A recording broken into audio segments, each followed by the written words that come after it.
Chapter 9. Marking Time. This chapter consists of excerpts from letters and notes I've received from Leslie. They are published here with her permission. Eiley Mom, of Simon Fraser University, helped me choose which letters to include, to give a fleeting chronicle of Leslie's life in prison from 1972 until 1998. She has sent beautiful note cards and typed or written letters on whimsical or elegant stationery, sometimes handmade. My purpose here is to give Leslie her own voice and to give readers a chronological account, in her own words, of how she has lived her life sentence. I have omitted most of Leslie's frequent references to mutual friends like Linda, Nancy, Sue, Lieb, and her own family or mine. The focus is on Leslie herself. This is misleading in that it is all about her, in life and in letters. She is not self-centered. The letters catalog years marked by parole hearings and a rising prison population and overcrowding. All incoming and outgoing mail is read and censored by prison officers, which affects the content of letters. One must, therefore, read between the lines. I've inserted commentary here and there, in brackets, to help the reader place the letter in the context of what was happening in Leslie's life at the time the letter was written. These excerpts from her letters are an accurate representation of how Leslie converses, whether or not she is under surveillance. I wish her animated voice and facial expressions could also be reproduced here. She uses words carefully to say what she means directly. She does not exaggerate or indulge in self-pity. Leslie does have bouts of low spirits, sometimes for months after a parole hearing, but she always returns her focus to positive strategies to improve her state of mind. She is bothered by people who chronically whine and complain about their own lives or who avoid responsibility.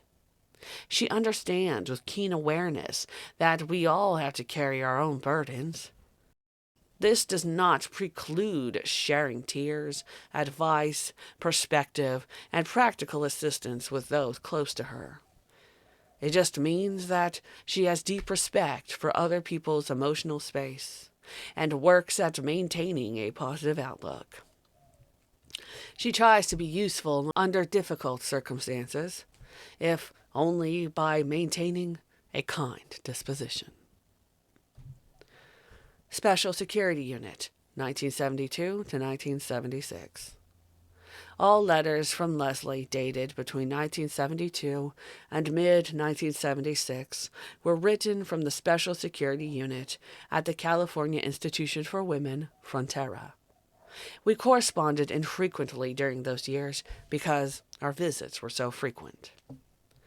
September 12, 1973, at age 23.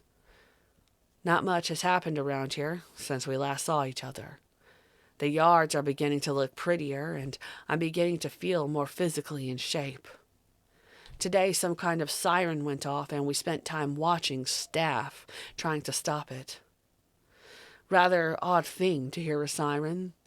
I felt like I was in a gangster movie, and Cagney just escaped. January 31st, 1973. You know that expression, you made your bed, now lie in it? Well, that's just what I have to do. My ickiest part of the week is changing the sheets on this iron slab. An iron slab is better than springs. I would just like a sleeping bag under the stars. February 28th, 1974, age 24. I am sitting, very studious at my renunciant furniture, hair in rollers, listening to opera on the radio. Why opera? Because of the longer lapses between commercials. You've gotten on me to do creative writing, and Pat as well. But there's always been the hang-up of what for? I'm still not sure of the purpose, but I do know I can leave this environment and its vibes and go into a surprisingly fun world of worlds and imagination. Leslie and Pat had just been published in an anthology of prison writings, edited by Frank Andrews. April 28th, 1975, age 25. Please send a letter of our files. Please send a letter for our files, listing all the University of California workshops we've taken and credits. Soon after, Leslie enrolled in the Antioch in-prison college program to work toward a degree. March 1st, 1976, age 26. Leslie is now given time each day in the main prison, where she has a prison job with the school and the Clarion, the prison newspaper. I feel good today. I wrote an editorial and it's pretty good. It's on waiting in lines for things like canteen and packages. I moved to a new office. I do more work since I moved. It's fun, and I hope to get the office functioning smoothly soon, with pictures on the walls. I'm doing my first Clarion interview on Monday with the assistant warden. May 22nd, 1976.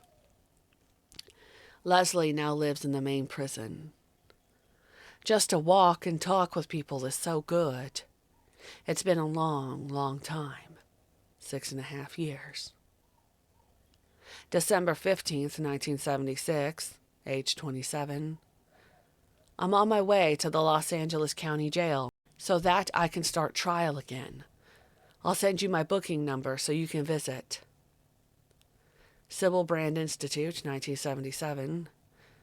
Prior to the second trial, Leslie was returned to Sybil Brand Institute, where she had been incarcerated from late 1969 to mid-1971. Whenever Leslie was not in the jail's visiting room or in court, she was locked in a maximum security, heavily guarded cell, isolated in the basement of Sybil Brand. We had frequent in-person 20-minute visits in a cubicle with phones separated by a glass partition, and we wrote back and forth to fill in the gaps. Communicating with her friends and family members helped Leslie to keep track of details and stay grounded throughout the intensity of the trial from January until September 1977. January 3rd, 1977. I have been adjusting to my new situation and getting my head together for court. I'm in isolation, but that's fine with me. It's quiet and I'm beginning to do some writing. January 16th, 1977. I gave an interview with Barbara Walters. It's not all that bad here.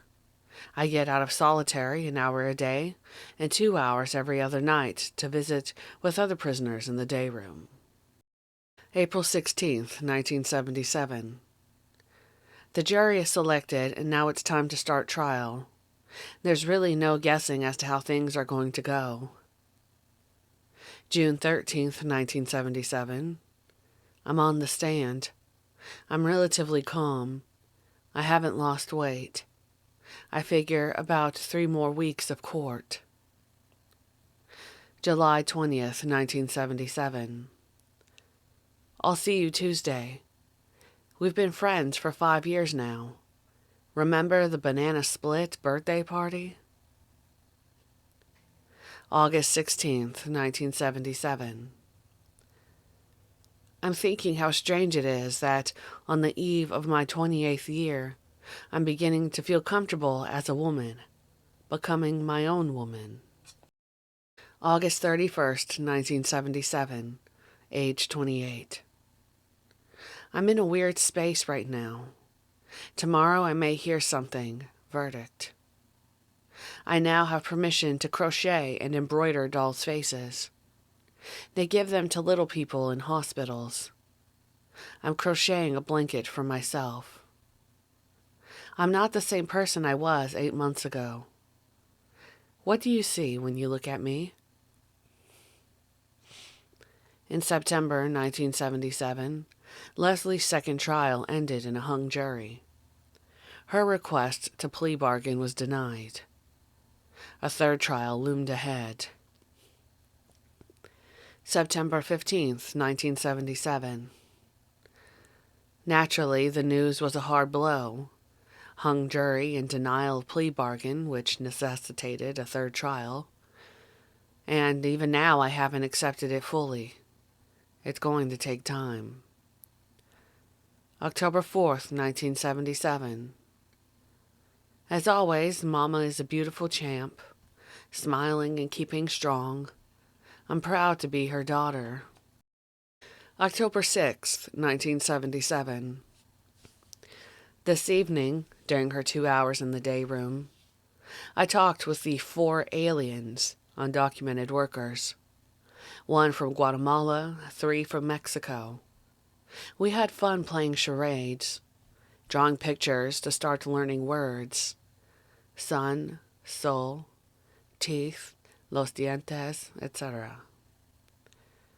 October 25th, 1977. The judge, Gordon Ringer, who would preside over the third trial, is not what I expected in pretrial proceedings. Small man, little or no hair, glasses. His courtroom has loose vibes, friendly bailiff. Many attorneys feel Jay Ringer is a really fine legal scholar. November 24th, 1977. I've been going on assignment to the sewing room to work on a fabric art banner. It's going to hang in the sheriff's office. What a trip, huh? I went to a dentist to get my teeth fixed. 8 cavities, 1 cap. I have to go back. I've gained 8 pounds. Last count I weighed 120, a first for me. I'm glad. Leslie, about 5'7", was recovering from anorexia. December 8th, 1977. I don't know how I'll make it through another trial. Out on bail, 1978. Following are excerpts from a letter written during Leslie's third trial, when she was free on bail in Los Angeles.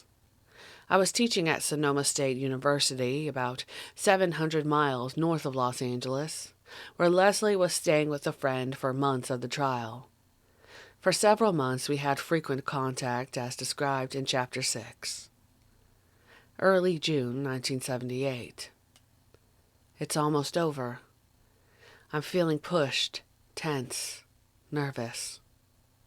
There are many exciting things to plan if all goes well. I went roller skating and I played frisbee. The trial is beginning to wind down. This afternoon is the tape.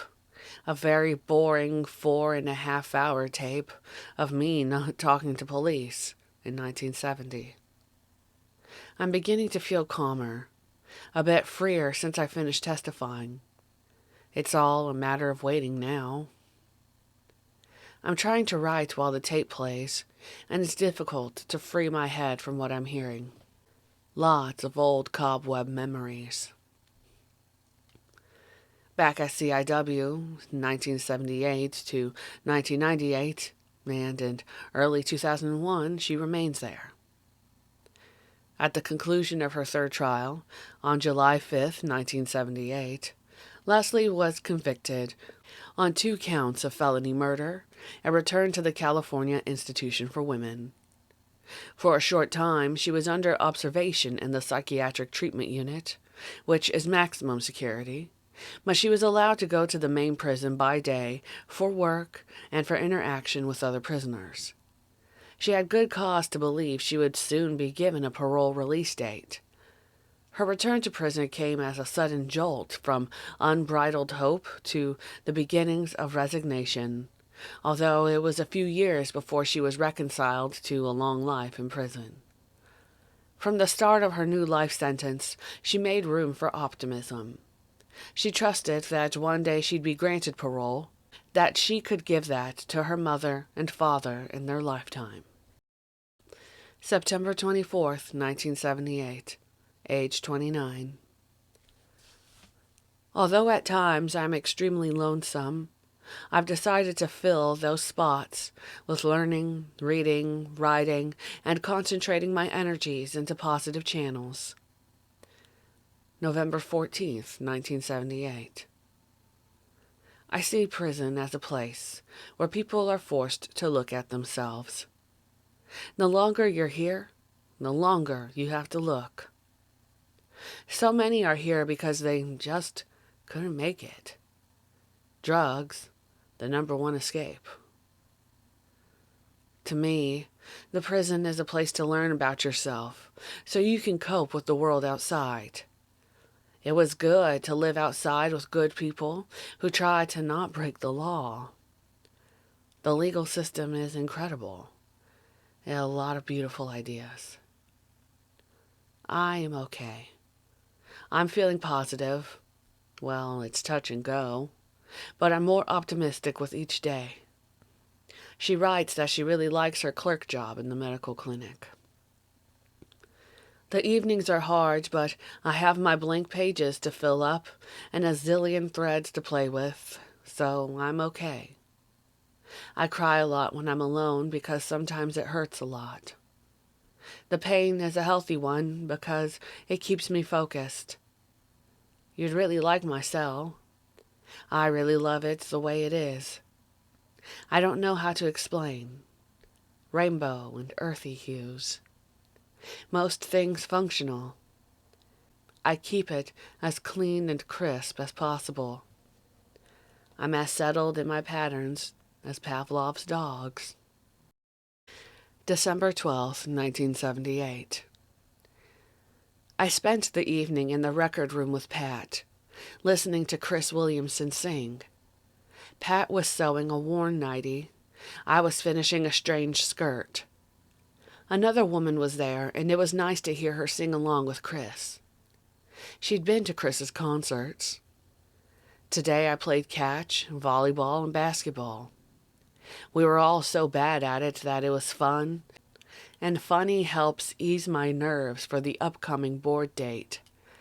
I get so scared just thinking about it, really, but time is passing.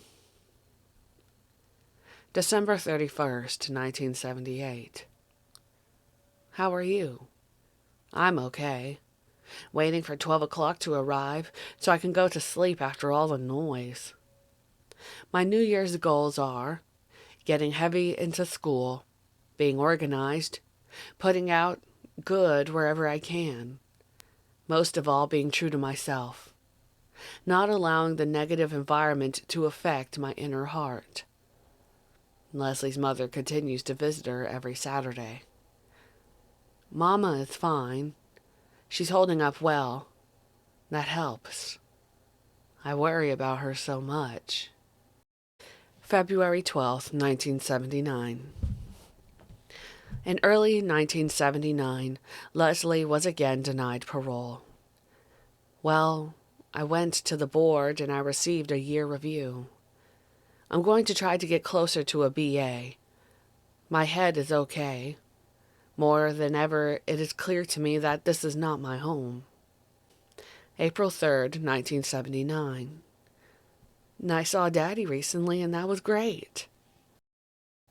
July 2nd, 1979. I'm reading The World According to Garp. I've also been working on yoga. I'm beginning to step outside my blues, remembering there's an entire rainbow. But I miss everyone. I miss the beauty of the world and the variety of people on the outside. I've lost some weight again. I'm trying to stay at 120. 130 was pretty heavy stuff when it was all packed on the rear. People were saying that when I bent over, I blocked out the sun. September 13th, 1979. Age 30. I've been working on a one-act play. It has 4 characters and deals with a teenage pregnancy. It's great fun, also a little painful. My Antioch college advisor feels I should have my degree in a year and a half. December 14th, 1979. I am taking advantage of my confinement to study as much as possible. These last few weeks I've been studying poetry and writing it. I'm not comfortable with poetry, but I'm getting the sense of words. Next week I begin the short story.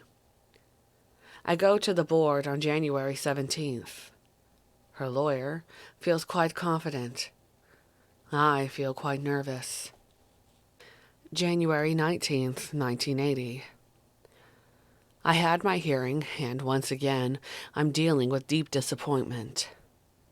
But I think that, in spite of the letdown, good things happened. We're going to challenge the decision. One of the board insinuated to a reporter that he saw me as similar to that girl with 8 personalities. They don't understand how I could be normal now and have been part of the crime 10 years ago. I'm okay, and Mom's okay, so that's the main thing. The appeal on parole was denied. February 5th, 1980. I've learned to live with my guilt.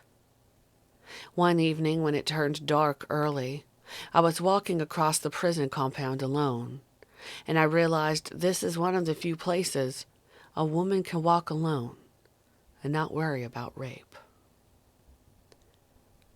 May 27th, 1980.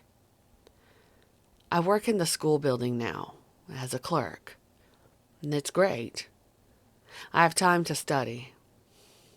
My days are markedly more relaxed than when I was working in the clinic.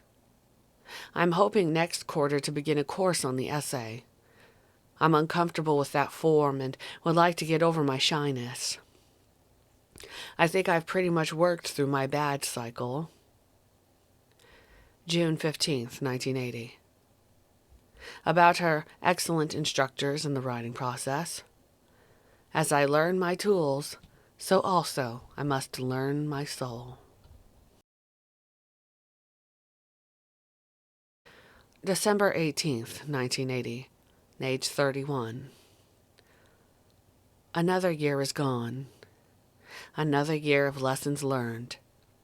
I'm going through changes, and would, but I could come and talk to you. I need a sorting. October 18th, 1981, age 32. This last board hearing really wiped me out. I'm trying to mend. I finished my BA in creative writing. When in her cell after work, she's focused on new writing projects. I'm also giving a lot of attention to the long-termers organization. And I want to bring myself up to reading a book a week. She also, very significantly, writes of falling in love with a former prisoner, a man who had been visiting weekly after a period of correspondence between them. November 3rd, 1981. Perhaps you should sit down when you read this. I'm getting married.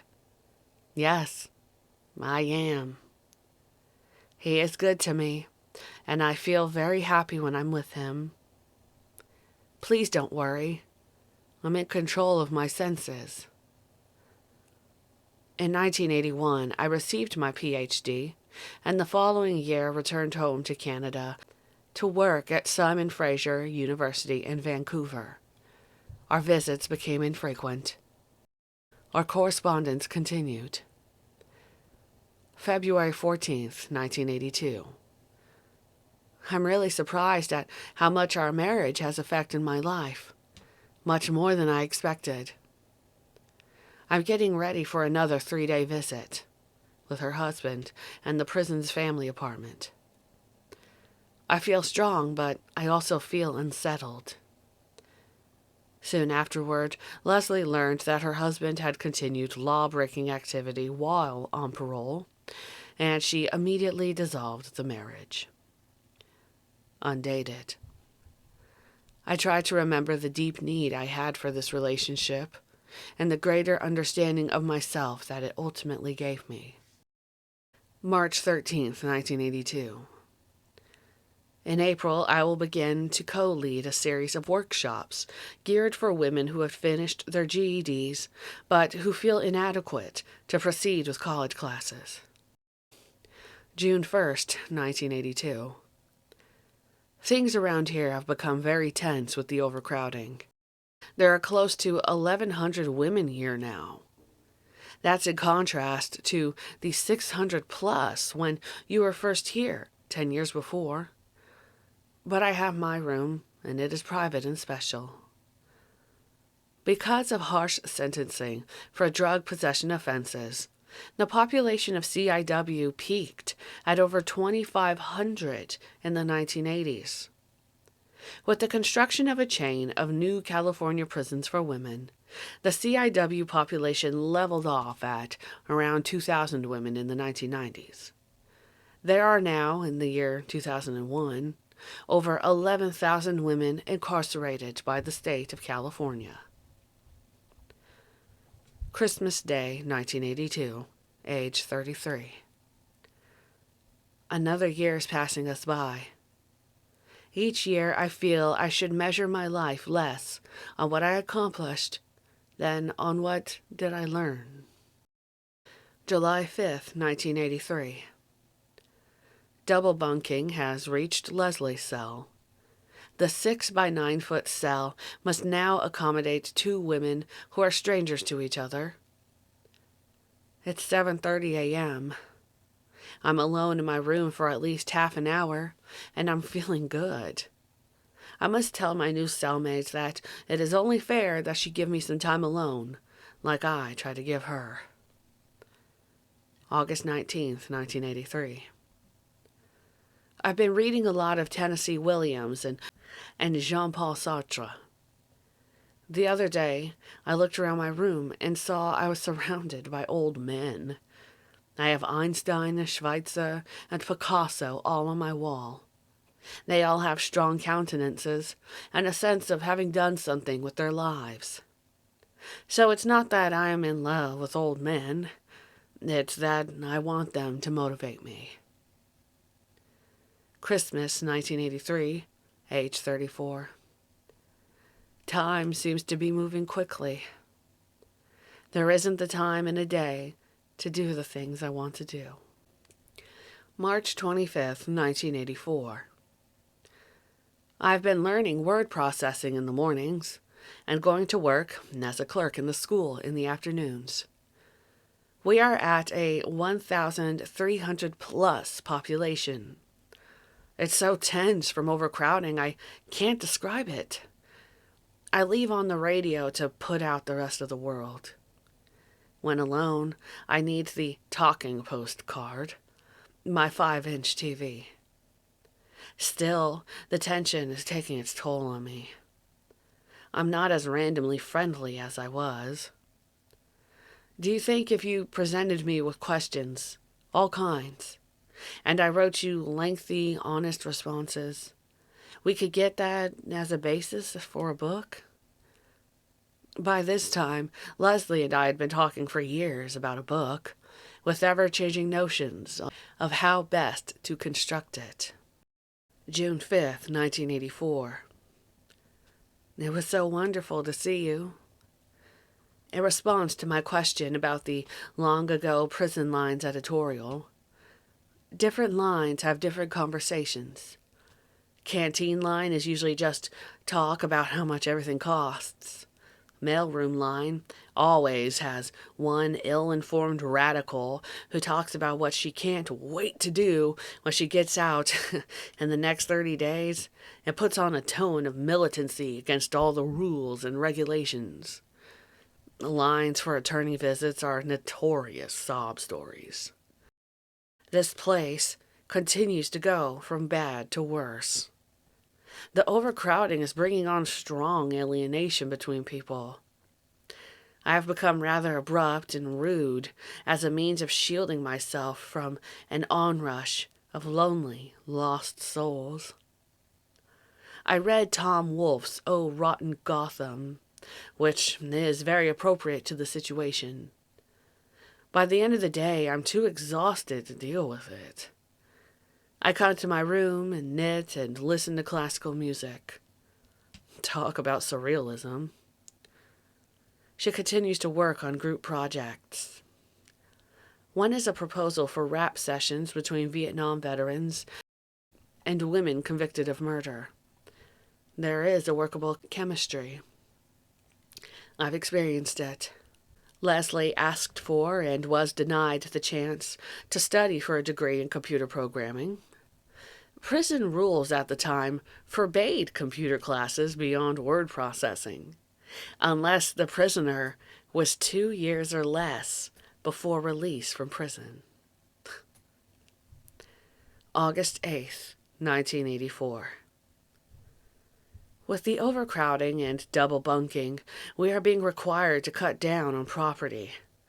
I'm really enjoying the lack of clutter. The stress here has been draining. That's another reason I like the empty space of my cell. When she's released, I'm going to live on a small farm with a porch and a garden and no neighbors to speak of. Like those places we saw up north with the rainbow that day. Do you remember? December 1984, age 35. I so love this time of year. One of my ways of coping with the increasing prison tension is to do needlework. I've started to do the more traditional style, cross-stitch and all. I want to begin designing my own samplers. I've also been learning to knit. Needlework gives me a release and a pleasure. She writes of nieces and nephews, including a new baby. Mom is in heaven. She'll be retiring soon. I'll be seeing Sue and Lieb this weekend. They have been good friends. Many of Leslie's letters have included references to her important friendship with Sue and their regular visits. I've decided that when I parole, I'm heading for the country. No more big city for me. I want some peace and quiet.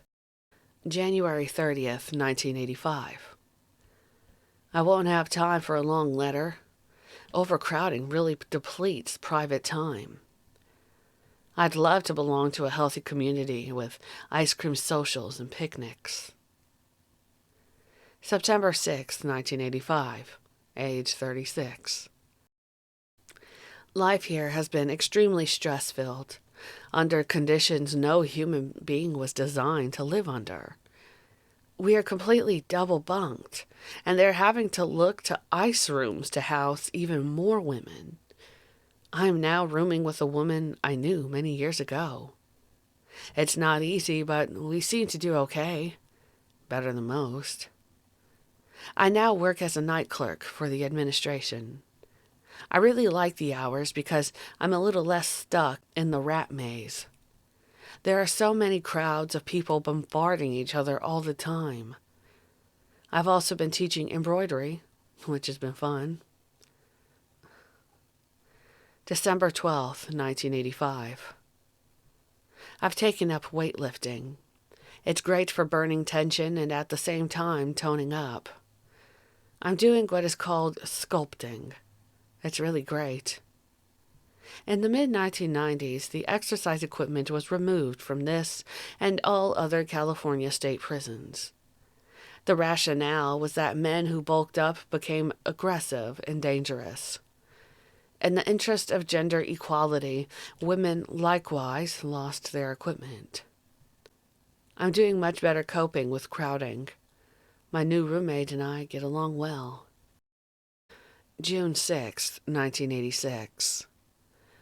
There are dormitories now and the recreation rooms in every unit, as well as 112 women living in the auditorium.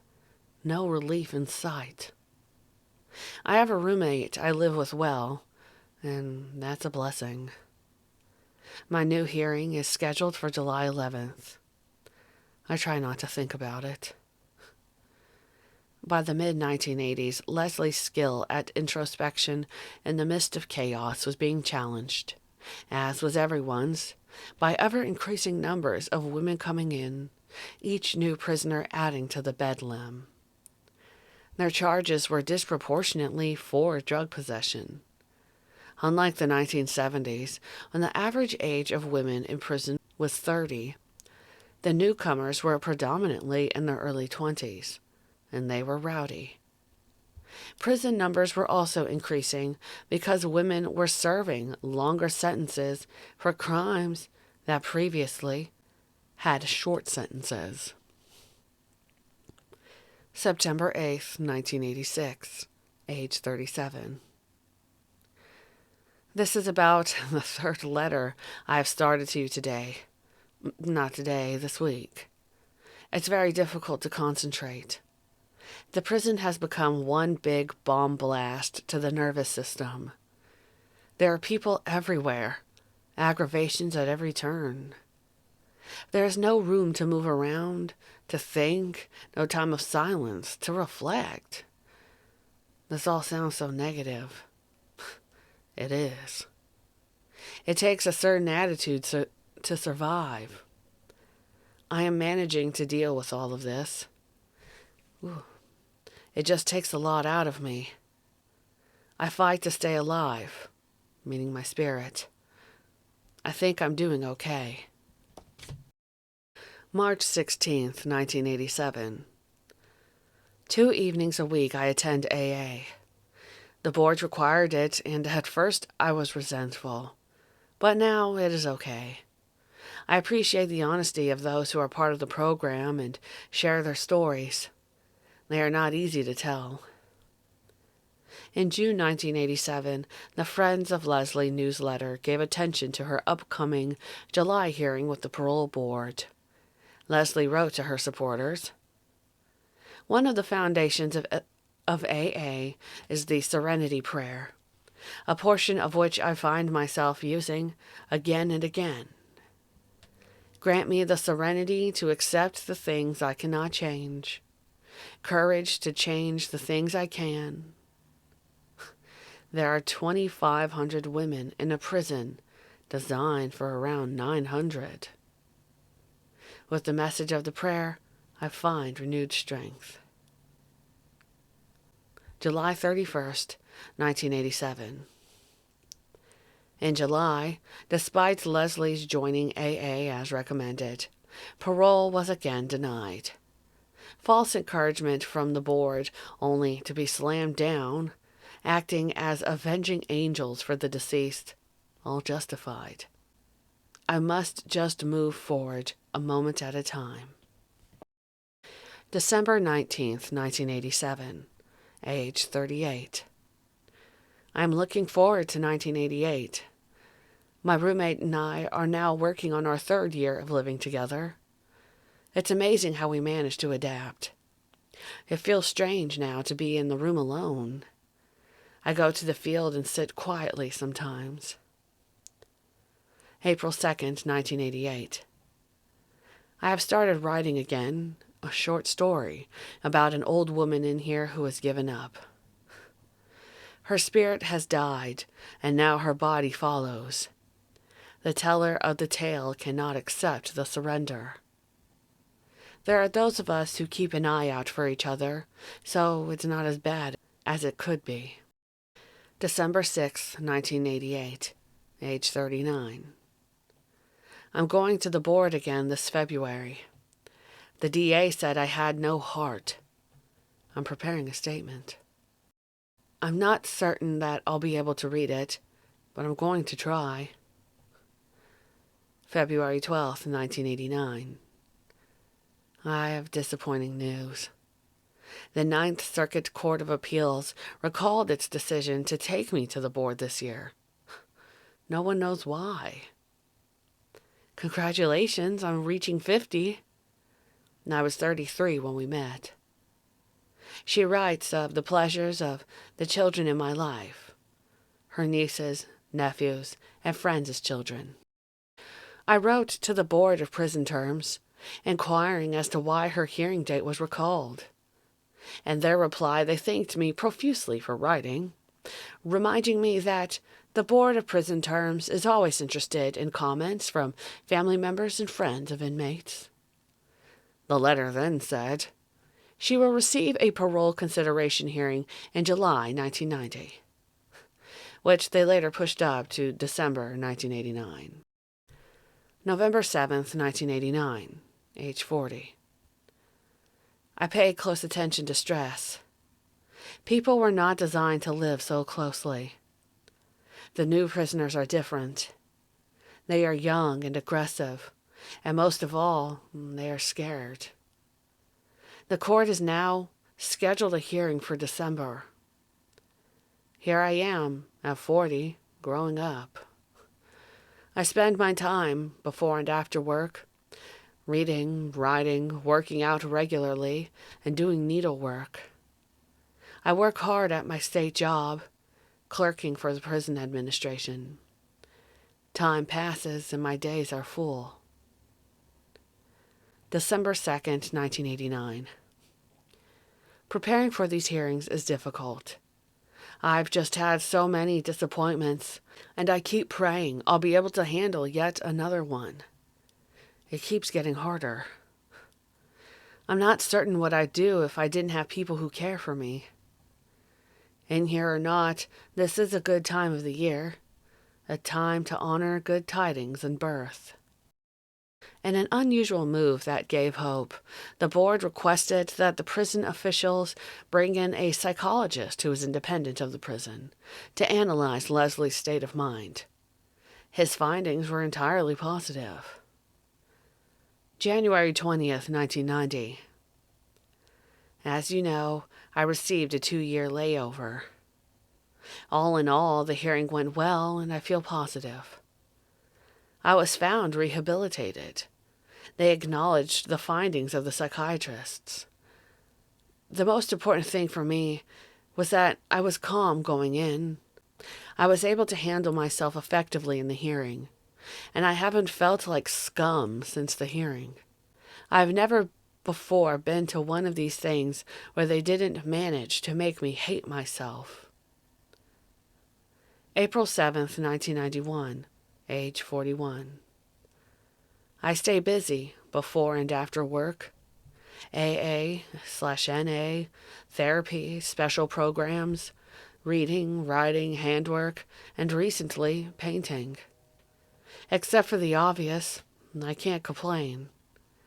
My days are relatively stressless, and I have a little routine mapped out that keeps me busy in ways I like or find rewarding. I still do my weightlifting. It lets out a lot of the physical side of tension. My current philosophy is to go slow and steady, and enjoy what I'm doing as much as I can while I'm doing it. Things here have eased up a bit. There are only 1,900 women now. They opened several other prisons around the state. It's sad to see all the anger in the young women coming to this place. No indication of ever having known love. Such hard lives for such young people. There's quite a bit of therapy here now for survivors of incest and also battered women. Most of what is available, the women have been doing themselves. January 5th, 1992, age 42. I went to the board on December 30th. I received another 2-year layover, and while that was disappointing, though I did not expect other, it was a different kind of hearing, inasmuch as there were no low blows other than from the Deputy DA, Stephen K. I am doing okay. I don't live as I'd like, of course, but I do manage to give my life quality. It's been raining here all weekend, and I've enjoyed lying in bed finishing a Henry James novel. This year, my roommate paroles. This will be an adjustment for me. We've lived together in a 6-by-9-foot cell for 7 years. It's going to be odd not having the same person around all the time. February 10th, 1992. Where I work, there's a window, so I can sit and look out and listen to the rain. and feel the coolness. It has been so dry here. There isn't enough time in a day to do what I want to do. I try not to be a recluse. April 2nd, 1992. I really love the Southwest. The contrasts, silence, colors. I would love to live there with the incredible sunsets and sunrises. June 9th, 1992. 3 days with my dad in the prison's family apartment, a rare privilege. And we had a wonderful time together. Close, comfortable. We just watched a lot of sports and ate a lot of food and talked. I'm so thankful that I know peace with both of my parents. Since 1996, women serving life sentences may no longer have visits in the family apartment. I'm involved in a new project. A group of us are now sewing blankets for the homeless. Last night I worked with 2 women who are learning to read. It's really great when it all starts to click, and they spell and sound out words with 4 syllables. We had a lot of fun. December 1992, age 43. I decided this year I'm not going to set expectations on myself. No New Year's resolutions. This is going to be the year that I learn to relax and give myself a break. I really push myself. I'm surprisingly at peace with myself and feel stronger and more positive than I ever have. April 27th, 1993. I keep saying I need solitude, but it will not be mine for a while. So I need to find it somewhere in the noise. October 18th, 1993, age 44. I and Pat have agreed to be interviewed by ABC. The program is Turning Point, to be aired sometime in the spring. Diane Sawyer will be the interviewer. It seems so odd that in my letter to you in August, I was adamant about not doing interviews. I believe this is a good opportunity for me to make an attempt to address some of the misinformation. The producer wanted to know if we related to Women's Lib. Pat said the first time she ever remembered ever being aware of women's issues was when the History of Consciousness program came from UC Santa Cruz into our little area in 1972. I remember your frustration in trying to get across that the ends don't justify the means. I also remember that in 1972, we were childlike. The Santa Cruz people coming in was always exciting. Up to this point, my silence was an attempt to show respect to the LaBianca's next of kin, my family, and others affected by the memory. I have also felt that the negative was too overwhelming to even attempt to confront. But if the person has a distorted view of things, it's partly my responsibility. November 29th, 1993. Leslie taped the interview on November 15th. It was hard, but straight on. Diane Sawyer is a gracious woman, and I appreciated her downplay of her celebrity status. I realized that I could speak the truth and not feel like I am somehow justifying or excusing myself.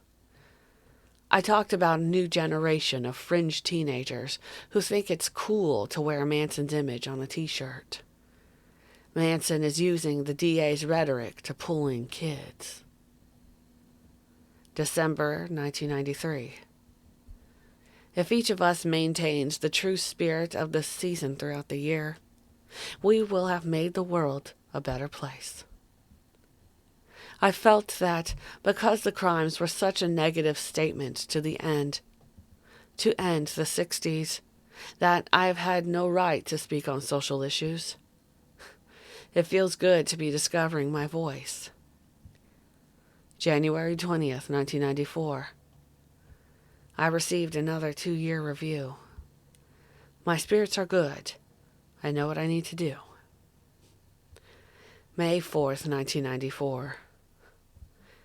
I really appreciated your feedback from the TV show. Reactions have been interesting. For people who know and love me, it was too much talk about Manson and the crime. From strangers, I get a great deal of support and understanding. I have received close to 100 letters. I'm attempting to respond to them as time permits. November 12th, 1994, age 45. I was on Larry King Live. It has been aired twice now. It was a taped interview with me for the first half hour, and then the live studio discussion with my dad, Bugliosi, my lawyer, and Patty Tate, Sharon's sister. I appreciated his, King's, method of interviewing. It was not edited. He came out here, we spoke, and he left. I'm in data processing now. The board wanted me to get this training. I'm learning how to program computers, and it's interesting. December 1994. I love this time of year. The caroling group is all ready to sing for the yard this Friday and Saturday. We are 35 strong this year, with 3-part harmony. On Christmas Eve, we will put on a show for the psych ward. Great fun. The women there are so free of inhibitions and get very involved with us. Let's pray together in our own way for peace, understanding, acceptance. July 2nd, 1995.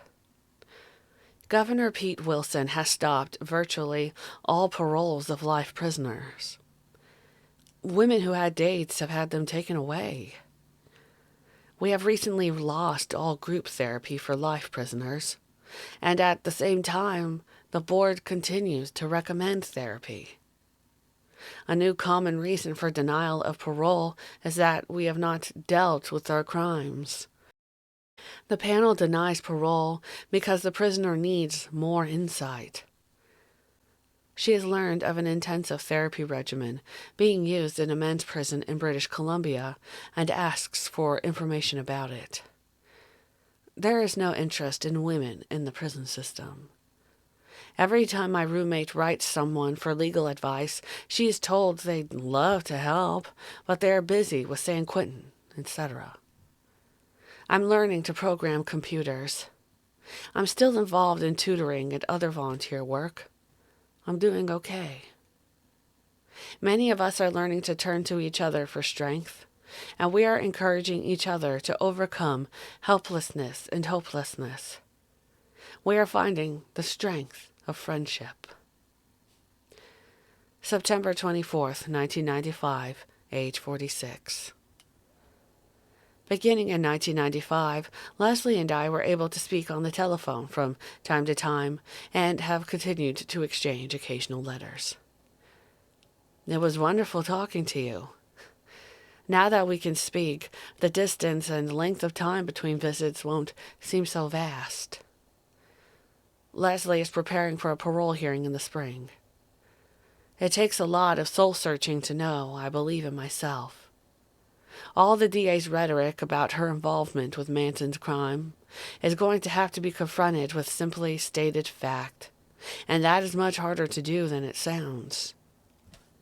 Recalling her months on bail 17 years previously, she reminds me of the farmhouse I fell in love with. It's wonderful we have those memories, and I use them to know there will be more. March 26, 1996. I'm going to the board without an attorney. It seems as good a time as any to try it on my own. I always feel like a piece of merchandise in there. One side says the merchandise has been ruined and will never be repaired. The other side says it is not only fixed, but to the point where it is too good to be true. And somewhere in all that is me. This time, I will simply speak for myself. May 1st, 1996. Yesterday was the hearing. I received a 2-year review. With the political climate what it is, I am pleased it wasn't longer. It goes without saying that parole hearings are difficult. I know I will be coming home. The question is when. June 12th, 1996. It's interesting that you mentioned Sister Helen Prejean, activist, opponent of capital punishment. I sent her a note, inviting her to come and spend some time with us if she's in Los Angeles. I think she would find the spirit we have managed to maintain here refreshing, and in her we could certainly find a friend. September 30th, 1996, age 47. I loved my birthday card. I'm 47 and looking forward to 50. I'm stunned I made it this far. I guess I hadn't expected to live so long. I have a tendency to pull in when I am blue and wait until I'm grounded to present myself. I'm trying not to do that anymore. I'm trying to share my unhappiness. It is hard to let go of feeling responsible, to make things okay. In May 1997, I visited Leslie at CIW.